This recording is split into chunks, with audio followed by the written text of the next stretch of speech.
आप अभी अपनी आंखें बंद कीजिए और जो मैं कह रहा हूँ उसे बहुत ध्यान से इमेजिन कीजिए, अपने माइंड में कल्पना कीजिए। आप एक सिनेमा हॉल में, एक थिएटर के अंदर जाते हैं जहाँ एक मूवी लगी हुई है। आप उस मूवी को देखते हैं और धीरे धीरे महसूस करते हैं कि आप उस मूवी के अंदर ही मौजूद होते जा रहे हैं। आप खुद को उस मूवी का हिस्सा मानने लगते हैं। किसी एक्टर को, किसी एक्ट्रेस को देखकर आप ये मान बैठते हैं कि आप भी उस रोल में ही हैं। और जब उस एक्टर को दर्द होता है तो आपको बुरा लगता है, उस एक्ट्रेस को खुशी होती है तो आपको अच्छा लगता है, कहीं वो डांस कर रहे हैं तो आप भी झूम जाते हैं। इस तरह का अनुभव आपको होने लगता है। कहीं कोई किसी से धोखा कर रहा है उस मूवी के अंदर तो आपको उस पर भी गुस्सा आता है कि कितना गलत आदमी है जो कि इस तरह का धोखा कर रहा है। कोई जालसाजी कर रहा है तो भी आपको गुस्सा आता है और आप उस टाइम पर उसको भी गाली दे देते हैं, उसको भी आप बुरा बोल देते हैं कि अरे तूने ये कैसे कर सकता है। इस तरह की दशा मुझे लगता है आपके साथ भी होती है। पर जब वो मूवी खत्म हो जाती है और थिएटर में लाइट वापस से जल उठती है तब आपको ये एहसास होने लगता है कि वो तो सिर्फ एक मूवी मात्र ही थी, वो कोई हकीकत नहीं थी। उसमें जितने भी दृश्य दिखाए गए, जितने भी साउंड इफेक्ट्स आए, वो सब तो बनावटी ही थे। अगर वो लाइट ना होती जो पीछे से आ रही थी, वो प्रोजेक्टर लाइट ना होती, वहां वो साउंड सिस्टम ना होता तो आप उस चीज को एक्सपीरियंस नहीं कर पाते। आपको वो मूवी ही नहीं लगती। उस मूवी का अस्तित्व सिर्फ उस लाइट के होने की वजह से था। आज राजा जनक भी अष्टावक्र को यही बता रहे हैं कि उन्हें किस तरह से अपने आत्मज्ञान की अनुभूति हुई।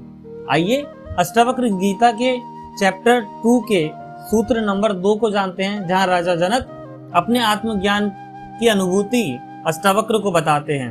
राजा जनक कहते हैं, यथा प्रकाशयामि एकः देहमेनं तथा जगत, अतः मम जगत सर्वम अथवा नाचा किंचना।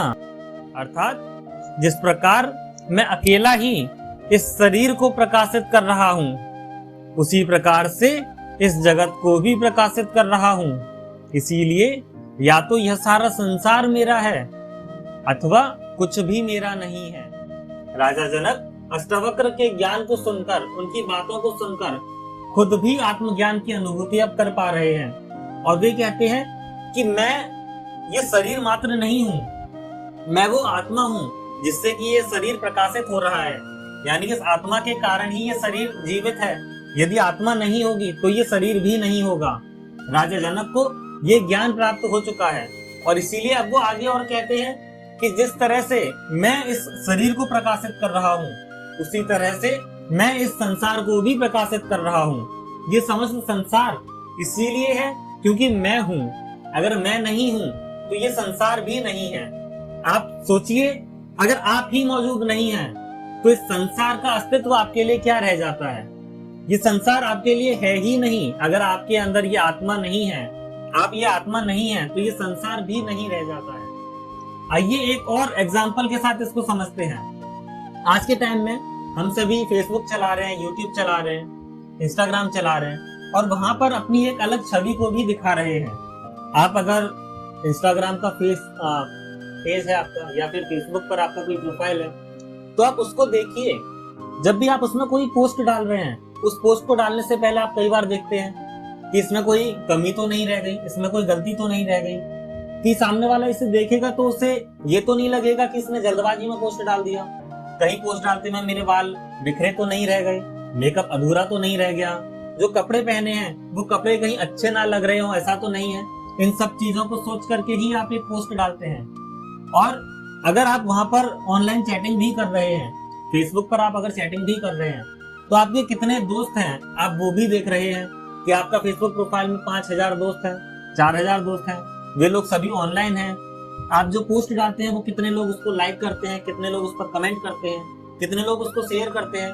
ये सब चीजों से आप अपने आत्म मूल्य को भी एनालाइज करते हैं, उसको एक तरह से उसको एक पैरामीटर के तौर पर देखते हैं। कि मेरे पोस्ट पर कितने लाइक आए, कितने कमेंट आए, कितने लोगों ने उसको शेयर किया। ये सभी आपकी एक मनगढ़ंत दुनिया, जो फेसबुक की ये दुनिया है, ये कोई हकीकत वाली दुनिया तो है नहीं।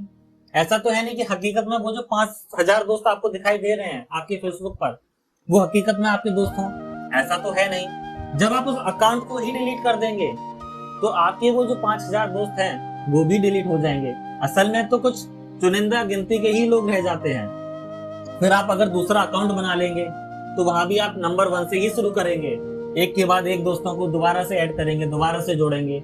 इसी तरह से ये शरीर भी है, ये शरीर इस आत्मा के कारण है, और जब ये आत्मा इस शरीर से निकल जाती है और किसी दूसरे शरीर में जाती है तो फिर से वो स्टार्टिंग से ही अपने जीवन को शुरू करती है। लेकिन आत्मा जो आप हैं, अगर आप खुद को एक आत्मा मात्र ही जान लेते हैं तो आपके अंदर ये शरीर होने का भाव ही नहीं रहेगा। आप इस जगत की चीजों से भयभीत ही नहीं होंगे, आपको कोई भय ही नहीं रह जाएगा। और जब आप ये जान लेंगे कि आप स्वयं में ये आत्मा है और ये जो संसार है ये आपके होने से ही है, उस समय में आपको आत्मज्ञान की प्राप्ति हो ही जाएगी। आज राजा जनक को अष्टावक्र गीता में यही अनुभूति भी हो रही है, इसीलिए वे कितनी आसानी से कहते हैं कि मैं अकेला ही इस शरीर को प्रकाशित कर रहा हूं और उसी तरह से मैं इस संसार को भी प्रकाशित कर रहा हूं। आगे की वीडियो में जानेंगे कि राजा जनक और किस तरह से अपनी अनुभूति को अष्टावक्र के सामने रखते हैं। आज के लिए इतना ही, धन्यवाद।